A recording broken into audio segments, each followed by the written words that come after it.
Hello everybody, it's VerticalSandwich. Welcome to the last video for Muppet Monster Adventure. This is also post-commentary. I actually recorded live commentary for this.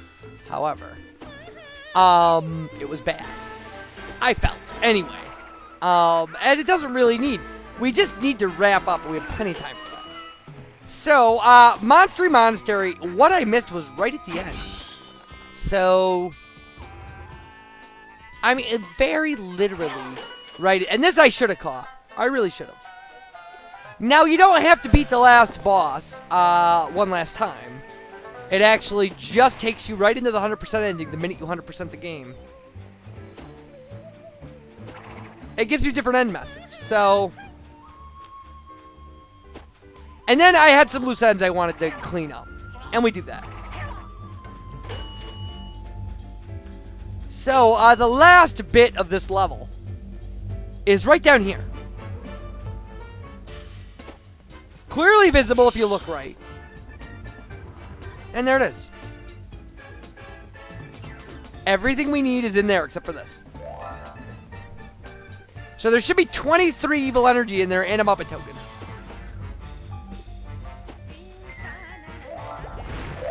There we go. And that's it.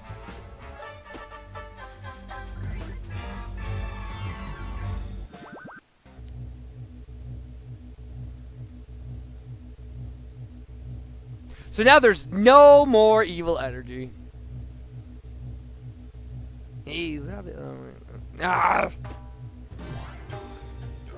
So there we go. Yeah, just kicks you right into it.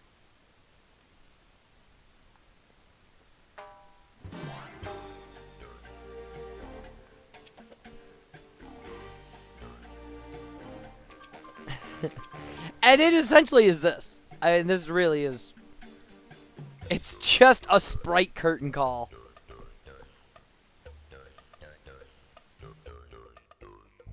Now, I did talk about that, when you look, Kermit looks out of proportion to me.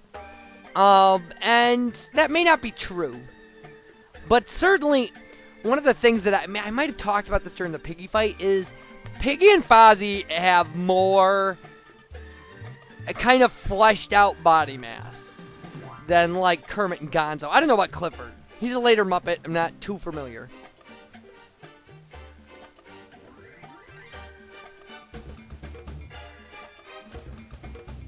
Kermit certainly is super thin. I mean, in Muppets Take Manhattan, it's ridiculous how thin he looks compared to other characters. Gonzo as well. I'm trying to... I saw Muppets from Space. It was all Gonzo.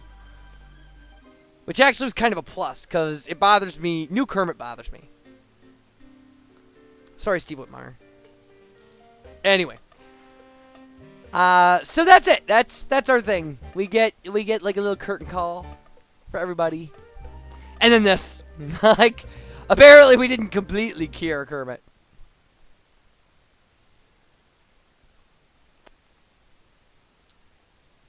And then our end message. Oh, Dios mío, you've done so well, okay? Not only did you save all of the Muppets, but you feed all that evil energy from the world into that tiny backpack. Take a bow, okay? Everyone else will. I'm surprised they didn't put a voice to that, because mine was horrible.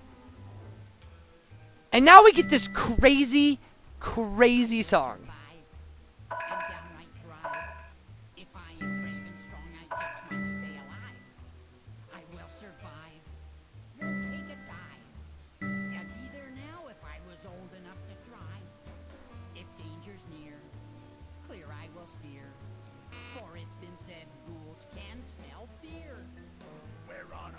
Yeah, it's a very strange song. I do have to say, I want to say in wrapping this up, that I like when Muppet properties work.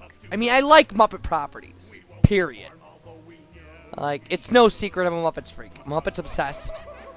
And it's far better to see Muppets Party Cruise and Muppets Monster Adventure than it is to see Muppets Chaos at the Carnival, for me. Muppets Chaos at the Carnival's redeeming quality was that it was so bad to be legendarily bad. So it was almost not insulting how bad it was. But this game works. It works at a very enjoyable, leisurely play level. It's not gonna challenge you to the point that you'll, bite off your own arm to get away from the controller or anything. I mean, but it was fun. The jokes were fun. I 99%ed it blind, so not so bad.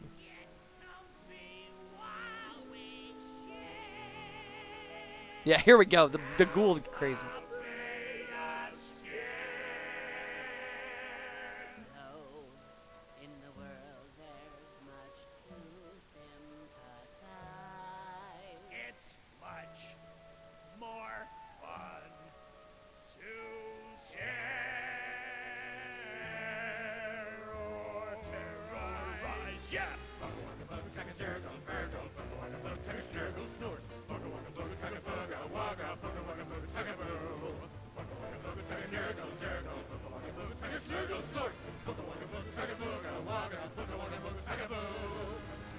It's just classic Muppets. That just random, nonsensical, lyrical mayhem going out of the background.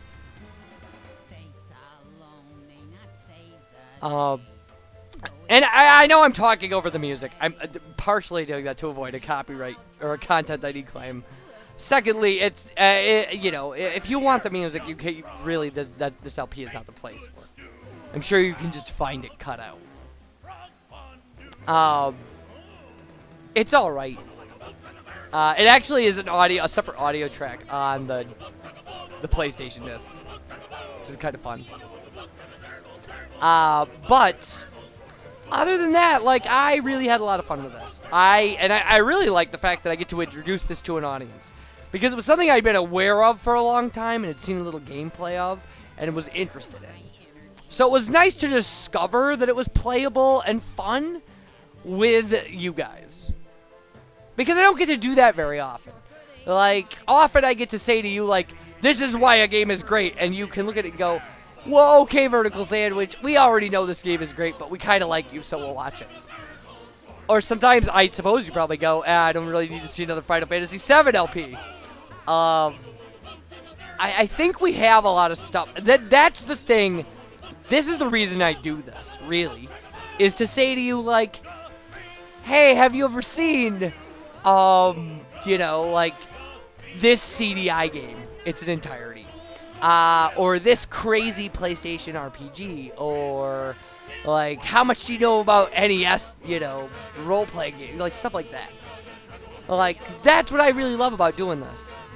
It's not, I share things like Final Fantasy VII and 8 with you because I have fun reason. I share things like this because I think they're weird, and, it's fun to see if they're weird bad or they're weird good. And this was weird good. So, thanks for coming along. Something bothered me this whole LP, and I found this out by myself. I ran through this. It took me about 15 minutes of trial and error, aside from the ones I didn't record halfway through the game at the beginning of the game. But there's a switch way above where you first start in the game, and you can get to it. I thought maybe it was just a programming thing, a weird beta test kind of deal, but this is how you get to it. It's all the way over here. Way on this stupid mountain above where you start. And it actually blows the door of the castle open. Now, there were another one of these that I thought might be a secret area, and it actually just isn't, and I'll show that too. But that will be done. We're done. We did this. It's done. And we did it all ourselves. With some help from the comments. Because there was that obvious switch I missed, and people jumped on it right away.